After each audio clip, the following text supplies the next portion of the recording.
మాత్రం తగ్గదండి, మాత్రం తగ్గేదే లేదు. ఒకసారి వాళ్ళని మాట్లాడవలసిందిగా కోరుచున్నాం.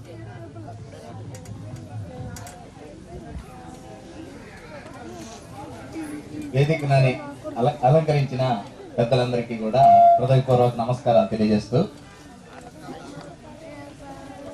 ఈ కార్యక్రమానికి ఫోటోగ్రఫీ మిత్రులు తమ కుటుంబ సమేతంగా పిల్లల్ని, కుటుంబ సభ్యుల్ని అందరినీ తీసుకుని వచ్చి ఈ కార్యక్రమాన్ని విజయవంతంగా చేయాలి. రెండోది, ఇట్లా అప్పుడప్పుడు కలుస్తూ ఉంటే మనలో మనకి ఐకమత్యతలు పెరుగుతూ ఉంటది, అందరూ హ్యాపీగా ఉండొచ్చు. ఇట్లాగా ఈ చక్కని వాతావరణం, ఈ తోట ఈ సెలెక్ట్ చేసి సార్ ఇక్కడ అందరినీ పిలిచి ఈరోజు ఇంత గొప్పగా ఈ కార్యక్రమాన్ని నిర్వహించడానికి చేసినందుకు సార్కి ప్రత్యేక ధన్యవాదాలు తెలియజేస్తున్నాము.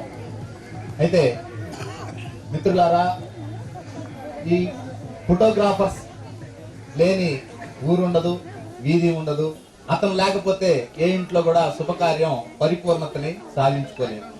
అట్లాగా మనం ప్రతి ఇంట్లో ఒక కుటుంబ సభ్యుల్లాగా అంత బాగా ఇన్వాల్వ్ అయిపోయి ముందుకెళ్తూ ఉంటాము. కానీ మన కుటుంబాలతో కలిసి స్పెండ్ చేసే సమయం మనం కోల్పోతుంటాము. మన రిలేటివ్స్ ఫంక్షన్స్ కూడా మనం అటెండ్ కాలేము ఆ రోజు ప్రోగ్రామ్ ఉంటే. ఇట్లాంటి సమావేశాలు ఉన్నప్పుడు మనం ఫ్యామిలీస్ తో కలిసినప్పుడు మనకి ఇంకా ఎంతో ఆహ్లాదకరంగా ఉంటది. పిల్లలకి మన కొలీగ్స్ తో మనం ఎలాగా ఉండాలి అనేది కూడా ఒక ఆలోచనలు బాగుంటాయని నా యొక్క అభిప్రాయం.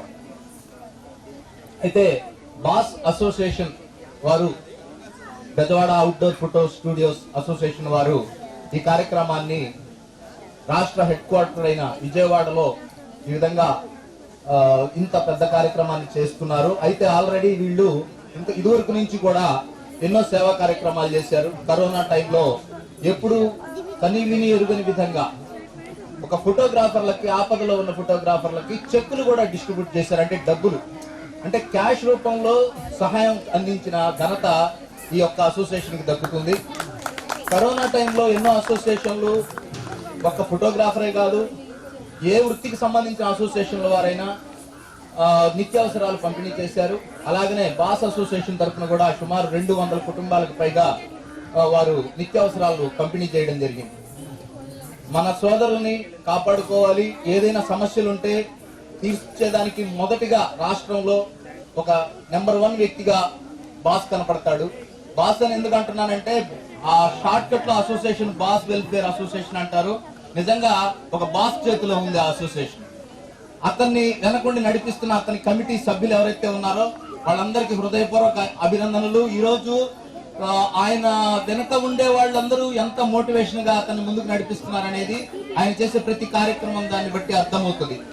ఇప్పుడు 10 మంది ఐకమత్యతగా ఉండి ఒక కార్యక్రమాన్ని నడిపించాలి, కానీ అందులో ఇద్దరు పక్కకి వెళ్ళిపోయి మాట్లాడితే ఆ కార్యక్రమం లూజ్ అయిపోతుంగా ఉన్నారనేది అర్థమవుతుంది.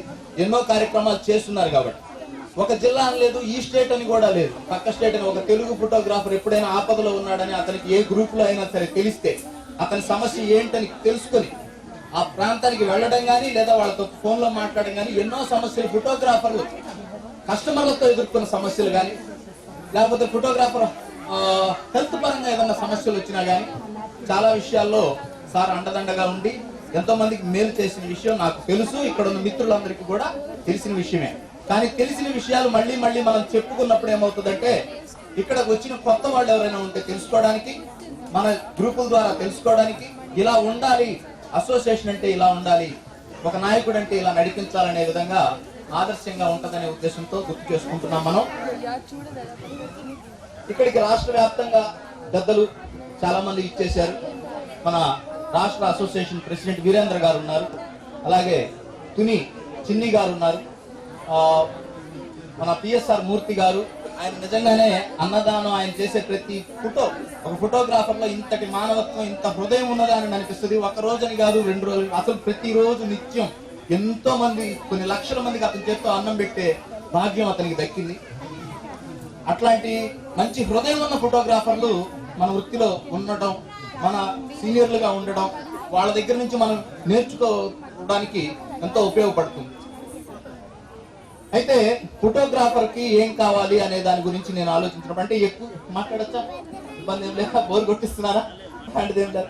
ఓకే, ఒక ఫోటోగ్రాఫర్ తన పని తను చేసుకుంటాడు, తన రూపాయి తన కష్టంతో బతుకుతాడు. ఓకే, అసోసియేషన్ లేదా ఒక యూనిటీ, ఒక ఐకమత్యత, దీనివల్ల ఏమి ఇవ్వాలి అని అనేది నాకు తెలిసినంతలో, నాకున్న కొద్దిపాటి జ్ఞానంలో నేను తెలుసుకున్నది, ఒక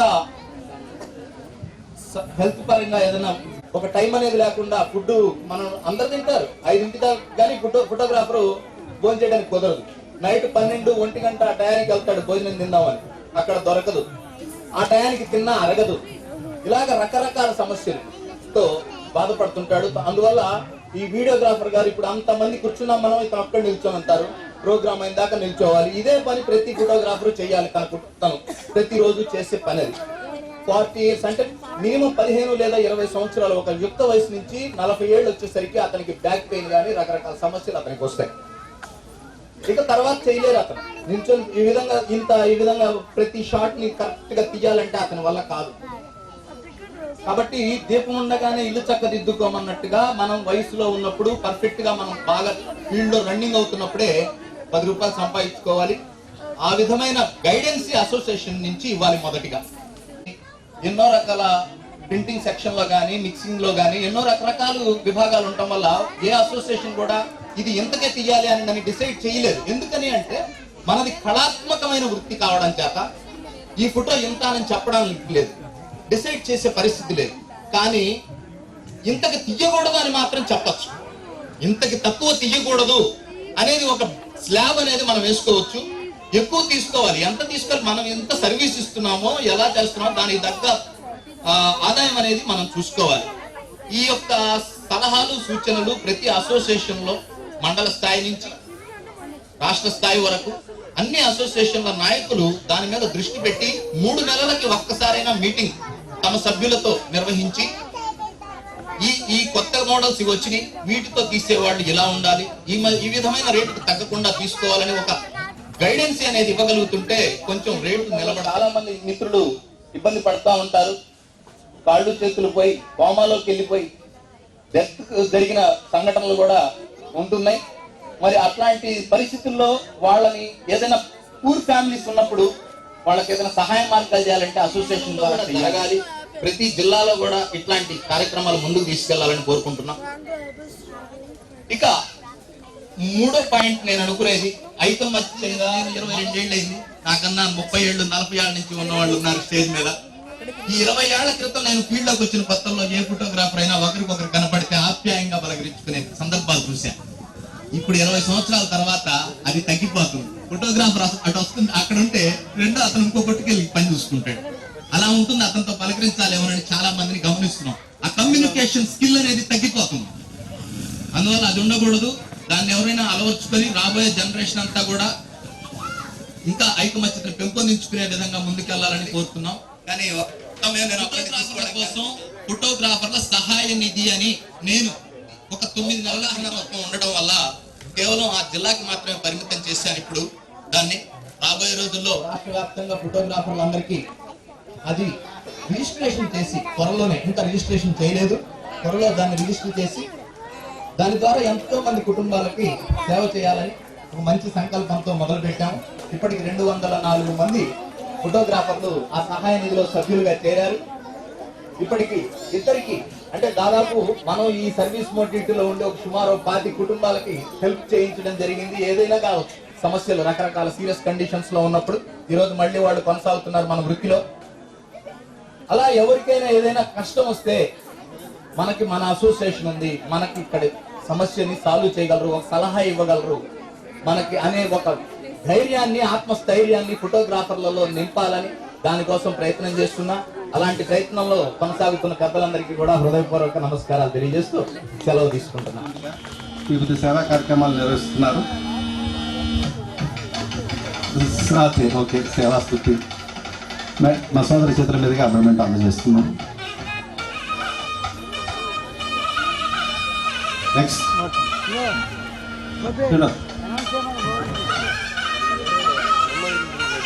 కాకినాడ